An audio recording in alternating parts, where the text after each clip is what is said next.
Lewis Hamilton has had enough, and his taking control. Ferrari Scarlet halls have never witnessed such electric tension. As the 2025 season teeters on the brink of collapse, Lewis Hamilton, the indomitable 7-time world champion, has quietly ignited a rebellion that threatens to upend the very heart of Maranello. In an unprecedented 8-part investigation, we peel back the curtain on Hamilton's coded messages, his silent defiance, and one seismic behind-the-scenes maneuver that could wrest control of Ferrari's destiny from team boss Fred Vasseur once and for all. 1. The public surrender. It all began in Barcelona, when Fred Vasseur, Ferrari's once revered team principal, stunned the paddock by conceding defeat in the 2025 championship. His voice, usually brimming with steely resolve, trembled as he admitted, "We simply cannot catch Mercedes or Red Bull this year."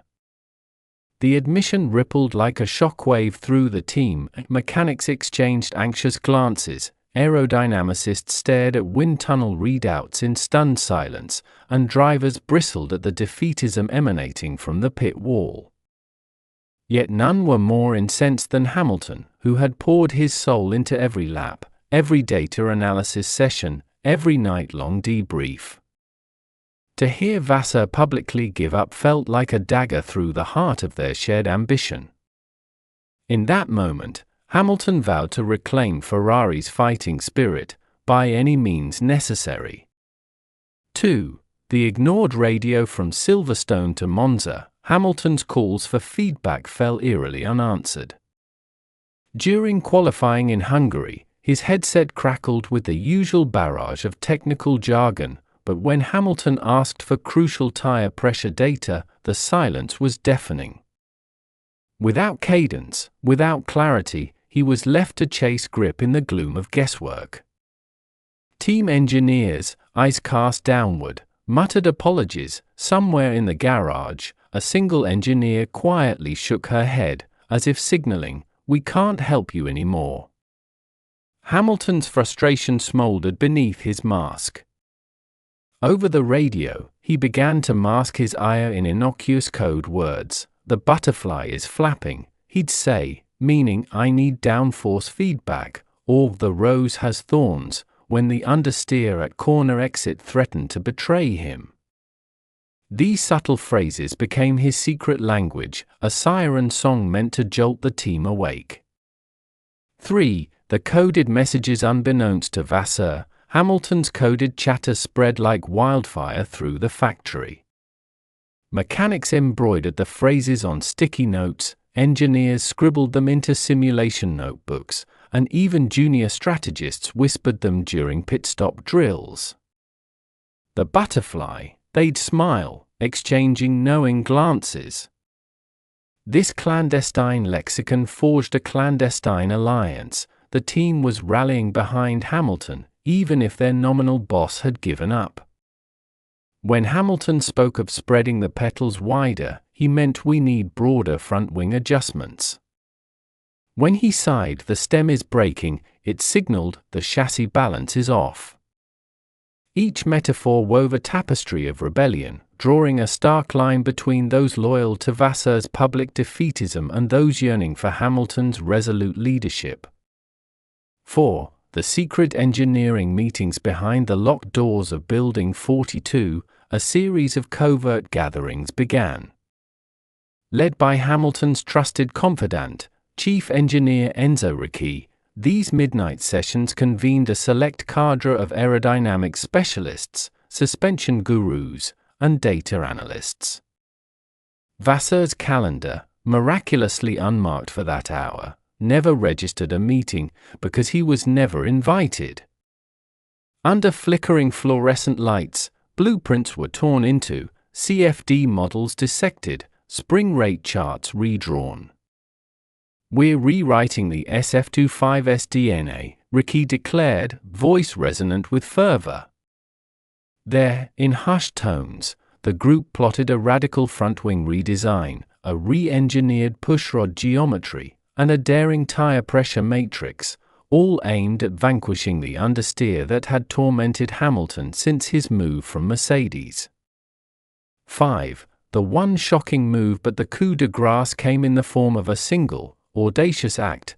During the British Grand Prix, Hamilton personally ordered a flash upgrade to the car's front suspension mid-weekend, bypassing Vasseur's customary approval. In the pit lane, whispers erupted as the new components arrived, strapped to a Ferrari logistics truck adorned with Hamilton's number, 44. The engineering crew worked feverishly, installing the parts in darkness, as the factory's floodlights pierced the night sky. When Vasseur arrived Friday morning, he was met with a fait accompli. The SF25's front-end geometry had been transformed overnight. Faced with a galvanizing display of initiative, and desperate for any performance gain, Vasseur swallowed his pride and greenlit the changes.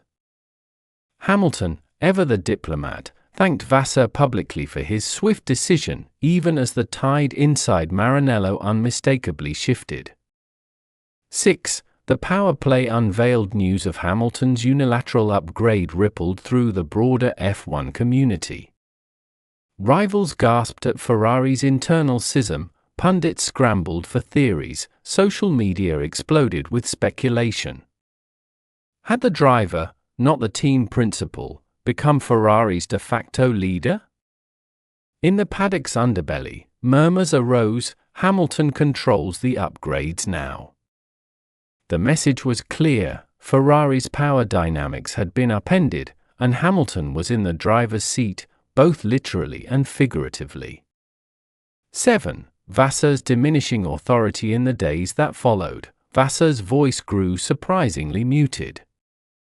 Press conferences saw him parroting Hamilton's talking points: "We must trust Lewis's instinct, our focus is unity." He no longer strode the garage with his trademark confidence. Instead, he hovered at the fringes, observing Hamilton hobnob with mechanics, absorbing the same coded messages that once bypassed his ears.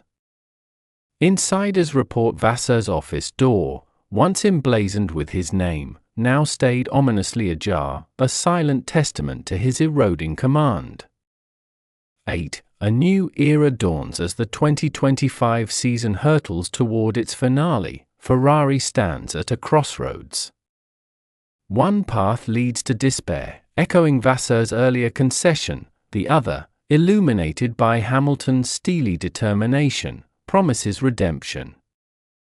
The prancing horse, historically guided by principals and strategists, now finds its fate intertwined with its star driver's unwavering spirit. Rumors swirl that Hamilton is already drafting a blueprint for 2026, complete with Sarah-approved suspension blueprints and aerodynamic philosophies born from those secret meetings. Should he continue to steer Ferrari's development, the landscape of F1 could shift irreversibly: a driver-led factory, a champion-run team. Conclusion: the heart of the battle. This 8-part exposé has traced Hamilton's journey from wounded competitor to clandestine kingmaker. With every ignored radio call, every coded rallying cry, and that single, shocking upgrade commandeer beneath the nose of Ferrari's hierarchy, Hamilton has sent an unmistakable message: he will not let defeat define him.